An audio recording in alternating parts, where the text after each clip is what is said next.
যে কোনো ভ্রমণ পিপাসু এটি চীনের বেইজিংয়ে আসলে সে অবশ্যই চীনের মহাপ্রাচীর দেখতে যাবেন, এটা স্বাভাবিক।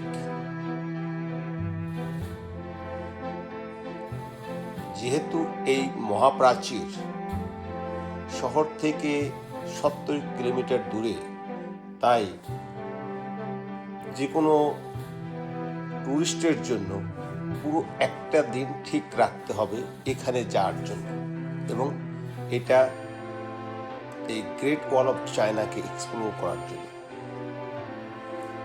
বেইজিং অত্যন্ত ব্যস্ত শহর এবং খুব ভোরবেলা থেকে শুরু করে ট্রাফিক জ্যাম এত বেশি, সুতরাং আপনাকে যদি বেইজিং থেকে এই গ্রেট ওয়াল দেখতে চান তাহলে আপনাকে একদম ভোর 5টার আগে শহর থেকে বেরিয়ে পড়তে হবে, কারণ আপনাকে ট্রাফিক জ্যামে পড়ার সম্ভাবনা খুব বেশি। তাই যে কোনো ট্যাক্সি চালক বা টুরিস্ট বাস সবাই সেই 5 o'clock বা তার আগে করে তারা শহর থেকে গাড়িগুলো ছেড়ে দেন এই আপনার চীনের মহাপ্রাচীরের দিকে যদি আপনি যেতে চান। তো এভাবে আপনাকে চীনের মহাপ্রাচীর যদি দেখতে চান আপনাকে এইভাবে প্রিপারেশন নিতে হবে। আপনি কিভাবে যাবেন? আপনার সাধারণত আপনি যে ট্যুরিস্ট, আপনাকে একটা ভালো হোটেলে বা একটা জায়গায় উঠতে হবে। সেখানে প্রত্যেকটা হোটেলেই আপনার একজন করে আপনার একটা কাউন্টার থাকে, যেখানে আপনার এই ট্যুর অ্যাডভাইজার থাকে, ট্যুর গাইড অ্যাডভাইজার বলা যায় অনেক সময়। এবং হোটেলের যে রিসেপশনিস্ট যারা থাকে তাদের সাথে কথা বললেই তারা সেই অ্যাডভাইজারের সাথে আপনাকে পরিচয় করে দেবেন। এবং বিকেলবেলা মোস্টলি এই অ্যাডভাইজার একটা সার্টেন টাইমে প্রত্যেকটা হোটেলে সে বসেন, এবং ওখানে তাদের কতগুলো প্যাম্পলেট আছে যেগুলো ওখানে ডিসপ্লে করা আছে। সুতরাং আপনি আপনার মতো যদি মনে করেন যে এটা আপনার জন্য সুবিধাজনক, তাহলে আপনি তার সাথে যোগাযোগ করে আপনি ট্যুর প্রোগ্রামে যেতে পারেন। এবং এইভাবেই যারা সাধারণত বাইরের থেকে যায় তারা এইভাবেই আপনার একটা গ্রুপের মাধ্যমে যায়। তো আমি যখন বেইজিংয়ে, তখন আমার সিচুয়েশনটা ছিল অন্যরকম। তখন মে দিবসের একটা বড় বন্ধ, এবং 7 থেকে 8 দিন পুরা চীন জুড়ে আসলে বন্ধের আমেজ, যার জন্য পার্টিকুলারলি বেইজিংয়ে শুধু লোক আর লোক, অর্থাৎ সেই আপনার বন্ধের মধ্যে সবাই বিভিন্ন জায়গায় এক্সপ্লোর করার জন্য সবাই রাস্তা বেরিয়ে আসছে। তো আমার কাছে শুধু রাস্তাতে লোকজনই দেখা গেছে। তো আমি যেহেতু গ্রেট ওয়াল দেখতে যাব, আমি হোটেল কর্তৃপক্ষের সাথে আলাপ করি, ট্যুর অ্যাডভাইজার আসলেন, কিন্তু কোনোভাবেই তারা আমাকে কোনো স্পেস দিতে পারছেন না। এবং আমার সাথে তারা একেবারে সবিনয়ে মিনতি করে জানাইলেন যে আমাদের কোনো স্পেস নেই আপনাকে গ্রেট ওয়াল আমাদের মাধ্যমে যাওয়ার জন্য। তো যেহেতু ওদের অনেক দিন বন্ধ, সেই জন্য ওদের সমস্ত প্রোগ্রামগুলো তাদের একেবারে বুকড। তো সুতরাং আমার জন্য কোনো স্পেস নাই। তো আমি কি করব? তখন আমি হোটেল কর্তৃপক্ষের সাথে আলাপ করে আমি পার্সোনালি একটা ট্যাক্সি ভাড়া করলাম, যে আমাকে তারা নিয়ে যাবে এবং আমাকে আবার নিয়ে আসবে। যাই হোক, আমাকে তো এই ধরনের একটা ওয়ান অফ দ্য যে সপ্ত আশ্চর্যের যে গ্রেট ওয়াল অফ চায়না, সেটা নাম্বার 1-এ। সুতরাং আমাকে দেখতে হবে, আমাকে যেতে হবে, কারণ আমার বেইজিংয়ে আসার এই একটাই কারণ ছিল যে আমাকে সেই গ্রেট ওয়াল অফ চায়না, যেটা সব আশ্চর্যের 1 নম্বর আশ্চর্য, সুতরাং আমাকে সেখানে যেতে হবে এবং গ্রেট ওয়াল আমাকে দেখতে হবে। কিন্তু আমার তেমন আগে গ্রেট ওয়াল সম্পর্কে তেমন কোনো খুব একটা ধারণা নাই। ধারণা যেটা ছিল যে এটা চাইনিজ রাজবংশরা তৈরি করছেন টু প্রোটেক্ট দ্য মাদারল্যান্ড। সেটা হলো আপনার যারা বহির যারা আসেন তাদের আক্রমণ থেকে, বিশেষ করে মঙ্গলদের আক্রমণ থেকে রক্ষা করার জন্যই এই ওয়াল তৈরি করা। এবং আসলে ঘটনাটা ঠিক ওইভাবেই। তো এর অনেক কাহিনী আছে, সেগুলো আবার আমার লাস্ট পার্টে যখন আমি এক্সপ্লোর করতেছিলাম সেটার উপরে আমার কিছু বলা আছে। আপনারা অবশ্যই যদি মনে করেন আপনাদের কাছে দরকার হবে, আপনারা অবশ্যই জেনে নেবেন সেখানে। তো যাই হোক, কিন্তু আপনারা যদি কেউ গ্রেট ওয়ালে চায়নার থেকে, বেজিং থেকে যেতে চান, তাহলে বিভিন্ন পথ আছে এখানে পাবলিক ট্রানজিট আছে, বাস আছে, যেটাকে আমি পাবলিক ট্রানজিট বলি, যেটাকে আপনার মেট্রো আছে, এবং আপনার ট্রেন আছে।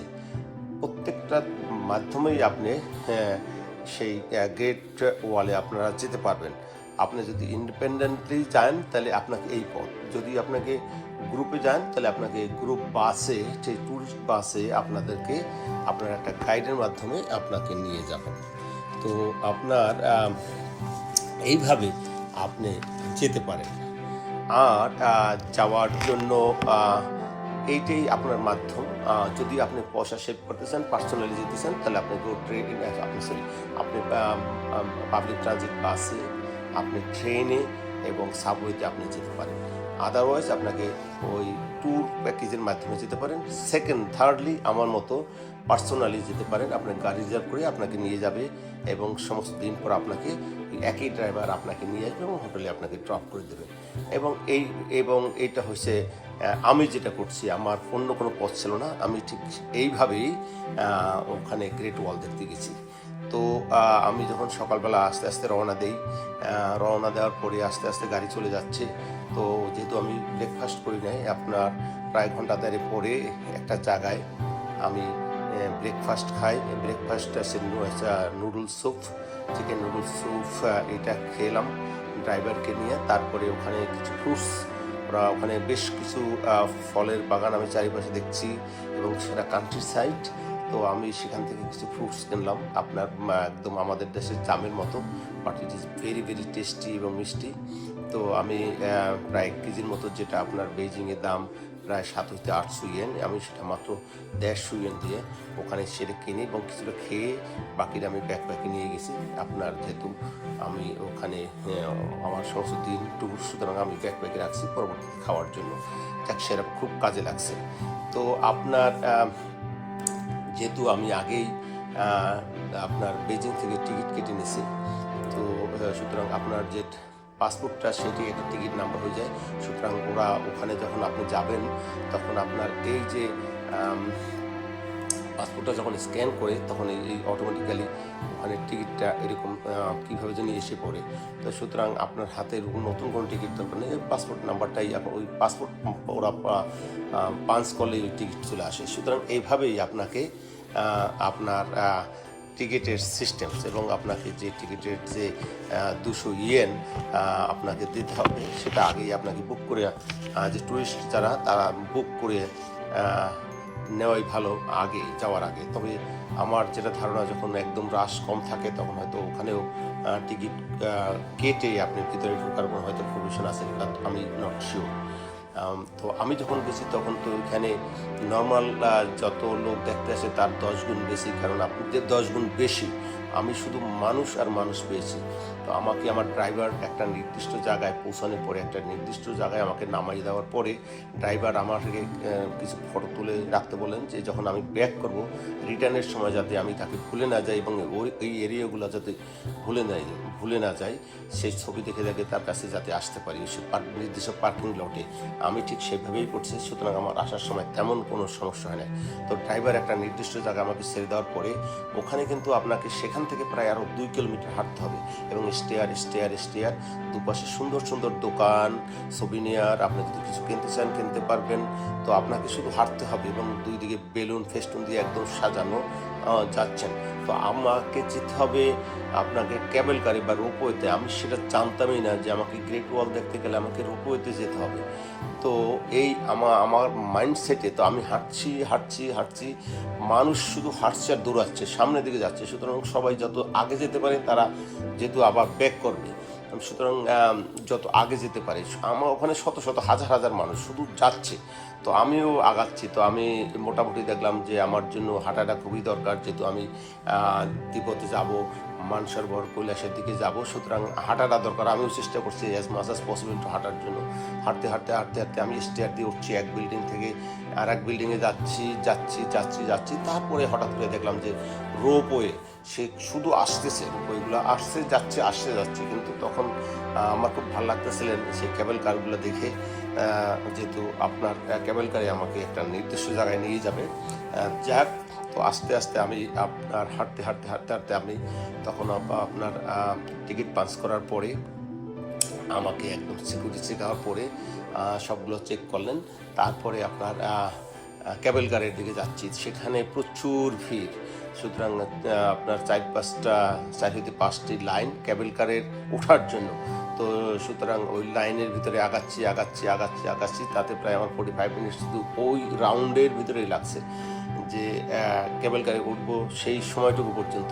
তো যেহেতু একটা কেবল কারে 4 জন করে ওরা নেই, একজন বেশি নেবে না, ওরা 6 জন নিতে পারে, কিন্তু সেটা নেবে না, ওরা একদম 4 জন।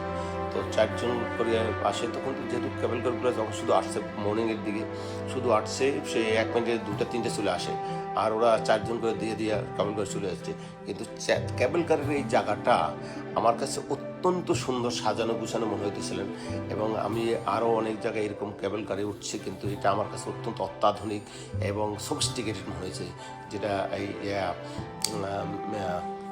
আপনার এখানে বিশেষ করে পার্টিকুলারলি যে গ্রেট ওয়াল অফ চায়নার যেখানে যে কেবল কার থেকে আপনি যখন উপরে যাবেন। তো যাই হোক, আমি আস্তে আস্তে উপরে কেবল কারে একদম কাছে চলে আসলাম। আমরা 4 জন কেবল কারে উঠলাম। কেবল কার তো রান শুরু করলো, এবং একেবারে উইদিন 5 মিনিটসের ভিতরে আপনাকে একটা জায়গায়, একদম গ্রেট ওয়াল অফ চায়নার একদম সেই উপরে একটা জায়গায় আপনাকে নামাই দেবেন। নামাই দেওয়ার পরে সেখান থেকেও, সেটাও একটা বিল্ডিং, নামাই দেওয়ার পরে সেখান থেকে আবার হেঁটে আপনি দেখবেন যে আপনার গেট ওয়ালে পৌঁছে গেছেন। তখন আপনার মতো আপনি গেট ওয়াল দেখার জন্য আপনি হাঁটা শুরু করবেন, এবং হাঁটতে হাঁটতে হাঁটতে হাঁটতে আপনি সমস্ত দিন হাঁটতে পারবেন।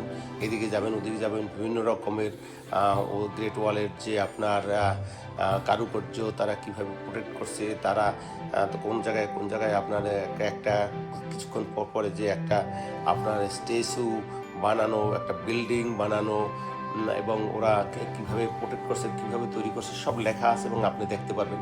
আমারও এখানে আমিও সেটা এক্সপ্লোর করছি, পরবর্তীতে আপনি দেখতে পারবেন এরপরেই। তো সুতরাং এইভাবে আপনাকে বেজিং থেকে যদি যান, তাহলে ঠিক এইভাবে আপনাকে যেতে হবে।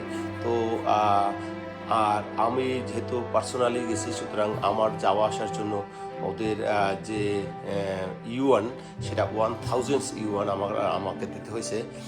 কারণ আমি আসার সময় আবার আরও 2-3টা সাইডটা স্টাফ দেখেছি, সেজন্য আমাকে একটু পয়সা বেশি দিতে হয়েছে। তো সুতরাং, আর যেহেতু আপনারা এটা ছিল রাশ আওয়ারটা ছিল এরকম যে তখন কোনো কিছু যাওয়ার জন্য সব কিছু বুক ছিল। সুতরাং এই ধরনের কনস্ট্যান্টের ভিতর আমি যে যেতে পারছি, সেটাই আমার জন্য খুবই, আমি প্রাউড যে আমি যেতে পারছি শেষ পর্যন্ত এত ক্রাউডের ভিতরেও। তো ঠিক আছে, আপনারা যদি কখনো কেউ বেজিংয়ে আসেন, এই এই এই জিনিস না দেখে আপনারা চায়না ত্যাগ করবেন না। যে জীবনে তো একবার দেখবেনই এই গ্রেট ওয়াল অফ চায়না বা চীনের মহাপ্রাচীর। আপনারা আমার পরবর্তী অংশ দেখেন, ভালো থাকবেন।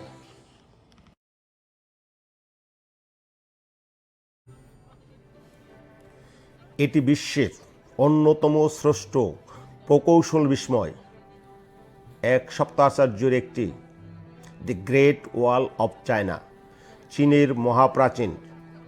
মনে হচ্ছে পৃথিবীর চূড়ায় অবস্থান করছি আমি। এন্ডলেস ওয়াল, এটা এমন কিছু যা আপনি জীবনে কখনো কল্পনা করতে পারেন না। দশকের পর দশক এটা নিয়ে গবেষণা করা হয়েছে। এখন নতুন টেকনোলজির মাধ্যমে এই রহস্য উন্মোচন করা হয়েছে, যা আগে কখনো হয়নি। আমি জনার্দন বড়াল নতুন দৃষ্টিকোণ থেকে এই গ্রেট ওয়ালকে, এই ড্রাগনকে এক্সপ্লোর করার চেষ্টা করছি। চীনের রাজধানী বেইজিংয়ের ঠিক বাইরে এর অবস্থান। প্রতি বছর 1.5 কোটি মানুষ এই গ্রেট ওয়াল দেখতে আসেন এবং মুগ্ধ হয়ে ফিরে যায়। এটি পৃথিবীর বৃহত্তম মানবসৃষ্ট স্থাপত্য। এটি ঠিক কতটা বিশাল এবং বিস্ময় তা না দেখলে বিশ্বাস করা যাবে না। বেইজিং থেকে 70 মাইল উত্তরে এটি জিনচান্ডালিং এর দুর্গম পর্বতমালায় অবস্থিত। শত শত বছর ধরে এই মহাপ্রাচীর অপরিবর্তিত রয়েছে।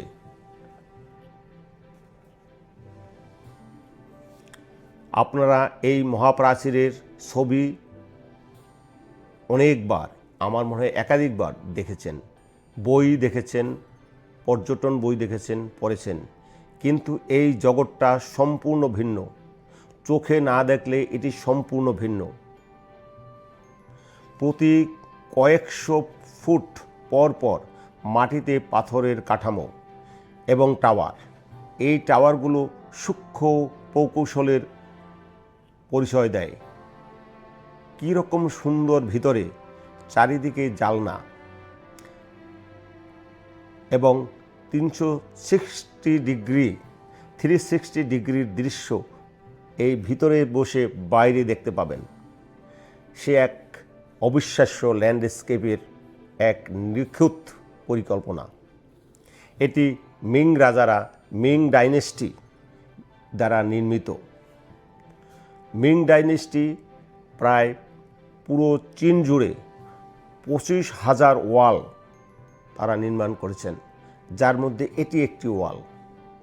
1368 সাল থেকে 1644 সাল পর্যন্ত চীনা শাসকরা, তখনকার রাজারা এই গ্রেট ওয়াল নির্মাণ করেছিলেন। প্রতিটি টাওয়ারগুলোর মাঝে রয়েছে অসাধারণ প্রতিরক্ষা ব্যবস্থা। আমি প্রাচীর বরাবর অদ্ভুত গর্ত দেখতে পাই, যা বাইরের থেকে খোলা। ওখানকে আমি আলাপ করে জানতে পারি যে প্রায় 5 পাউন্ড ওজনের পাথর, সেটিকে তারা এমটি করে এবং তার ভিতরে বারুদ ভরে, অর্থাৎ গান পাউডার ভরে এবং সলতে রেখে তারা সেই গর্ত দিয়ে গড়িয়ে বাইরে বের করে দিতেন, যাতে আক্রমণকারীরা আসতে ভয় পেত এখানে যখন এটা বাস্ট হতো। এবং সেটা কিছুক্ষণ পরপর, কয়েক ফিট পরপর এই ধরনের বাইরের দিকে দেয়া ওয়াল। মিং রাজারা, অর্থাৎ মিং ডাইনেস্টির সেই সময়কার শত্রু মোকাবিলা করার জন্য এই ধরনের আরও অনেক অসাধারণ পদক্ষেপ নিয়েছিলেন। তখনকার সময় মঙ্গলরা ছিল অপরিজীয়, ভয়ঙ্কর। শতাব্দীর পর শতাব্দী ধরে চীন আক্রমণ ও লুটপাট চীনে তারা আক্রমণ এবং লুটপাট চালিয়ে আসছিলেন। এবং তখন চীনা সাম্রাজ্য এই মঙ্গলদের ভয়ে সবসময় তটস্থ ছিলেন।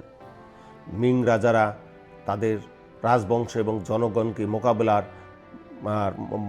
রক্ষা করার জন্য, এই মোগলদের বাইরে রাখার জন্য তখন তারা এই মহাপ্রাচীর নির্মাণের পরিকল্পনা করছিলেন।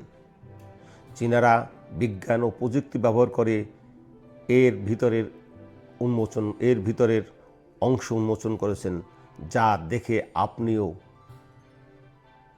আপনাকেও সমস্ত সেই তখনকার দিনের সেই পরিকল্পনাকে আপনাকে হার মানবে। আমি যেদিকে তাকাই সেই দিকেই মনে হচ্ছে রহস্য। প্রতিটি দুর্গম অংশের কাছে তারা ওয়াল তৈরি করছেন। এই দৃশ্য অবিশ্বাস্য এবং সে এক অবিশ্বাস্য, এবং যা চোখে আমি দেখে আমি মাঝে মাঝে বিভ্রান্ত হয়েছিলাম। চীনের সেখানের যে সবচেয়ে দুর্গম পাহাড়, সেখানে পর্যন্ত তারা ওয়াল তৈরি করছেন এবং সেই পাহাড়ের চূড়ায় তারা টাওয়ার নির্মাণ করছেন। প্রতিটা পাহাড়ের চূড়ায় তারা টাওয়ার নির্মাণ করছেন। ওরা যেদিক থেকে শত্রু আসবেন তাদের ধারণা, সেখানেই তাদের শত্রু থেকে তারা থামিয়েছিলেন। এবং এই মিং রাজারা এই মোগলদের প্রতিহত করার জন্য তারা সবসময় অতর্কিতভাবে হামলা করত, তারা এই এই ওয়াল টেপকিয়ে, এই গ্রেট ওয়াল টেপকে তারা কখনোই ভিতরে না আসতে পারেন। এই এক অবিশ্বাস্য আবিষ্কার যা সব কিছু আমাকে বিস্মিত করেছিলেন। এটা এমন একটি কমপ্লেক্স এবং সামরিক ব্যবস্থা যা ওয়েস্ট পর্বতমালার থেকে ওয়াইল্ড ফরেস্ট এবং মরুভূমির মধ্য দিয়ে একেবারে শেষ প্রান্ত পর্যন্ত বিস্তৃত। মিং রাজারা তাদের সাম্রাজ্যের সর্বশেষ প্রান্ত পর্যন্ত এই টাওয়ার এবং ওয়াল নির্মাণ করেছিলেন। 5 লক্ষ বর্গ মাইল বিস্তৃত এই টাওয়ার কবি মরুভূমি পর্যন্ত বিস্তৃত, যা দেখলে মনে হবে সেই সময় মিং রাজাদের উচ্চাকাঙ্ক্ষা, প্রকৌশলী নকশা এবং অসীম শক্তির ধারণা এর থেকে পাওয়া যায়। এটা ছিল মেসিভ, আমার কাছে এটা মেসিভ মনে হচ্ছে এবং মেটিকুলাসলি ডিজাইন করা। এই সাম্রাজ্যের রাজারা এইভাবেই করতে চেয়েছিলেন এবং এটাও আমার দৃষ্টিতে ফুটে উঠছে। এটা এমন একটি সামরিক মাস্টার প্ল্যান, মাস্টার পিস, যা শত শত যুদ্ধের সাক্ষী হয়ে দাঁড়িয়ে আছেন। বেইজিং থেকে আমি একদিনের ট্রিপে এই চীনের মহাপ্রাচীর ড্রাগন দেখার জন্য, চীনের মহাপ্রাচীর দেখার জন্য এখানে আসছি। আমার মতো অন্যান্য সবাই বাড়ি গিয়ে এই গ্রেট ওয়াল আমি দেখে আসছি, সবাই সাথে আলাপ করবেন। এটা এমন একটি জিনিস, এটি উত্তর চীনের উপমহাদেশীয় বিস্তীর্ণ অঞ্চল জুড়ে বিস্তৃত বিশ্বের এক বিশাল বিস্ময়। প্রাচীন সভ্যতার উত্থানে এবং রাজবংশের আধিপত্য বিস্তারে এ এক অনন্য কীর্তি।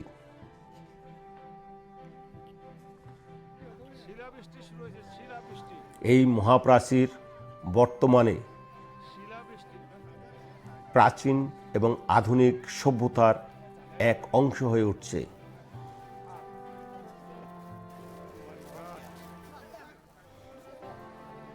চেঙ্গিস খান থেকে কুবলাই খান, কনফুসিয়াস থেকে মাও সেতু পর্যন্ত চীনের এই মহাপ্রাচীর দেখিয়ে দেয় কিভাবে চীন নামক দেশটি পৃথিবীর থেকে সবথেকে ধনী দেশ হয়ে উঠছেন এবং এক উচ্চাকাঙ্ক্ষী পরাশক্তি হিসাবে অগ্রসর হচ্ছেন। চীনের এই মহাপ্রাচীর নির্মাণ করতে 14টি চীনা রাজবংশের প্রায় 2500 বছর সময় লেগেছিল। তাই সকল রাজবংশই মঙ্গল আক্রমণকারীদের প্রতিহত করার চেষ্টা করছিলেন, যা পরবর্তী প্রজন্মকেও ক্রমাগত হুমকি দিয়ে আসছিলেন। তাই এই মহাপ্রাচীর সর্বদা জনগণকে সেবা ও সুরক্ষা প্রদান করছিল।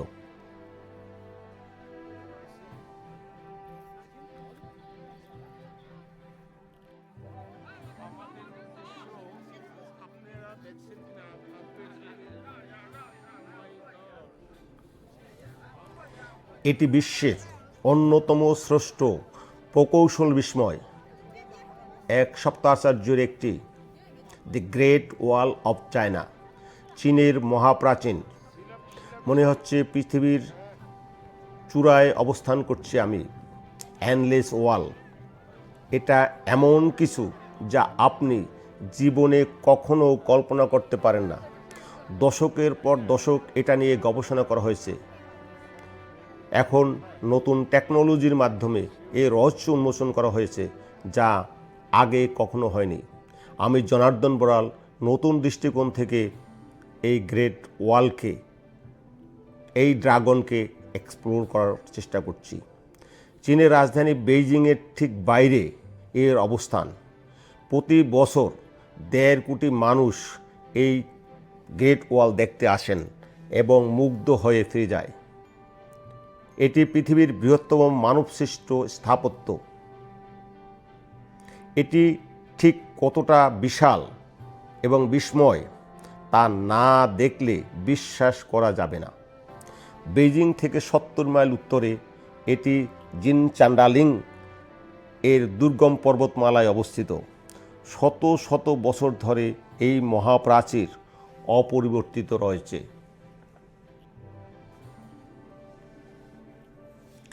আপনারা এই মহাপ্রাচীরের ছবি অনেকবার, আমার মনে হয় একাধিকবার দেখেছেন, বই দেখেছেন, পর্যটন বই দেখেছেন, পড়েছেন, কিন্তু এই জগৎটা সম্পূর্ণ ভিন্ন। চোখে না দেখলে এটি সম্পূর্ণ ভিন্ন। প্রতি কয়েকশো ফুট পর পর মাটিতে পাথরের কাঠামো এবং টাওয়ার। এই টাওয়ারগুলো সূক্ষ্ম প্রকৌশলের পরিচয় দেয়। কীরকম সুন্দর ভিতরে, চারিদিকে জালনা এবং 360 ডিগ্রির দৃশ্য এই ভিতরে বসে বাইরে দেখতে পাবেন। সে এক অবিশ্বাস্য ল্যান্ডস্কেপের এক নিখুঁত পরিকল্পনা। এটি মিং রাজারা, মিং ডাইনেস্টি দ্বারা নির্মিত।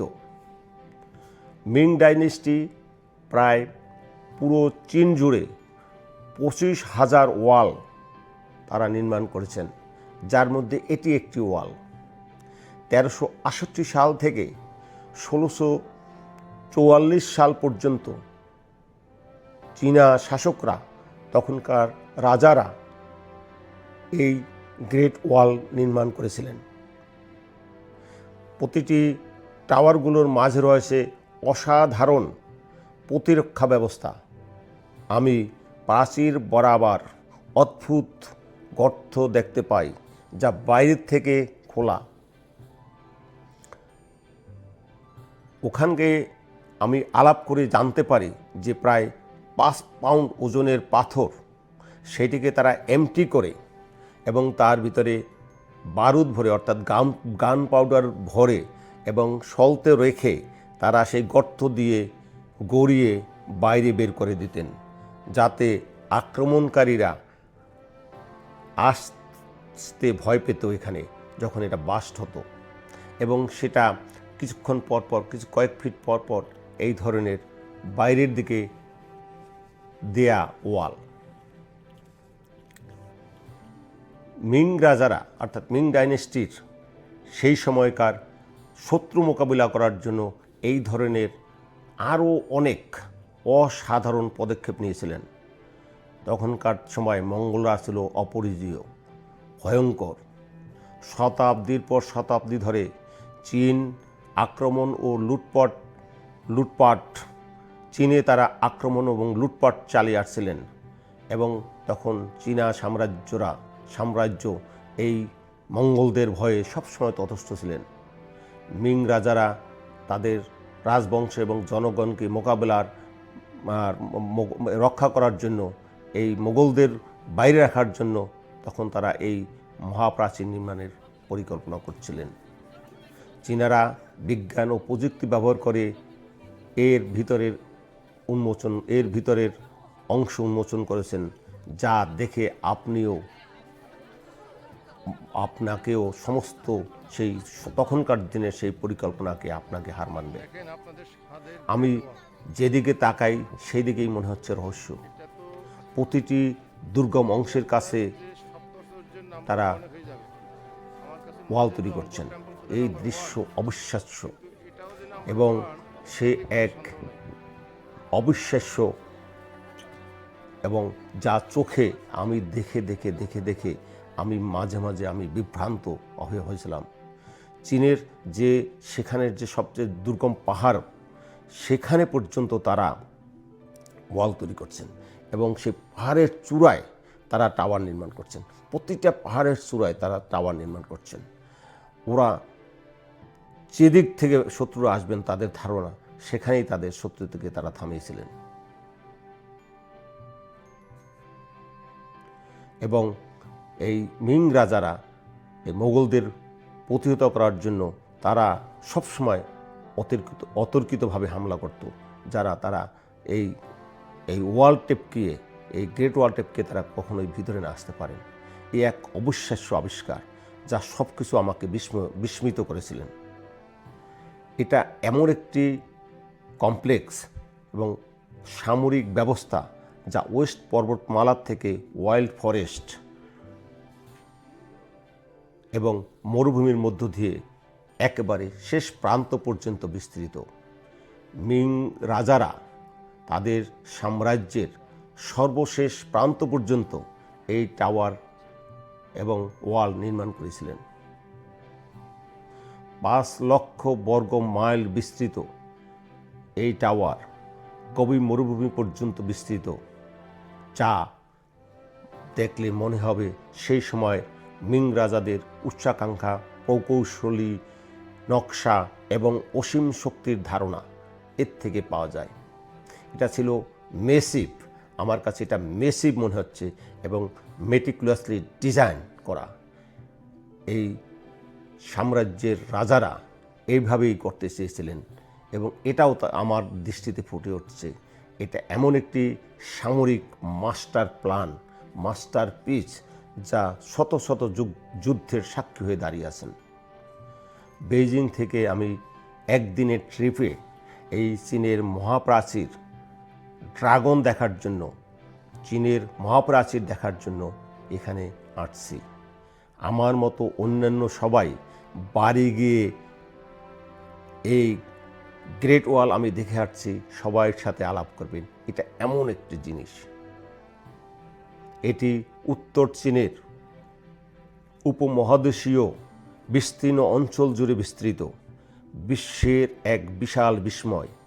প্রাচীন সভ্যতার উত্থানে এবং রাজবংশের আধিপত্য বিস্তারে এ এক অনন্য কীর্তি।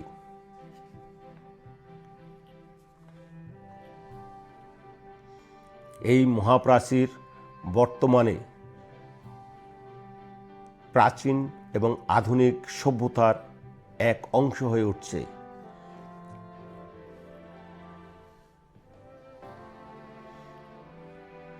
চেঙ্গিস খান থেকে কুবলাই খান, কনফুসিয়াস থেকে মাও সেতু পর্যন্ত চীনের এই মহাপ্রাচীর দেখিয়ে দেয় কিভাবে চীন নামক দেশটি পৃথিবীর থেকে সবথেকে ধনী দেশ হয়ে উঠছেন এবং এক উচ্চাকাঙ্ক্ষী পরাশক্তি হিসাবে অগ্রসর হচ্ছেন। চীনের এই মহাপ্রাচীর নির্মাণ করতে 14টি চীনা রাজবংশের প্রায় 2500 বছর সময় লেগেছিল। তাই সকল রাজবংশই মঙ্গল আক্রমণকারীদের প্রতিহত করার চেষ্টা করছিলেন, যা পরবর্তী প্রজন্মকেও ক্রমাগত হুমকি দিয়ে আসছিলেন। তাই এই মহাপ্রাচীর সর্বদা জনগণকে সেবা ও সুরক্ষা প্রদান করছিল।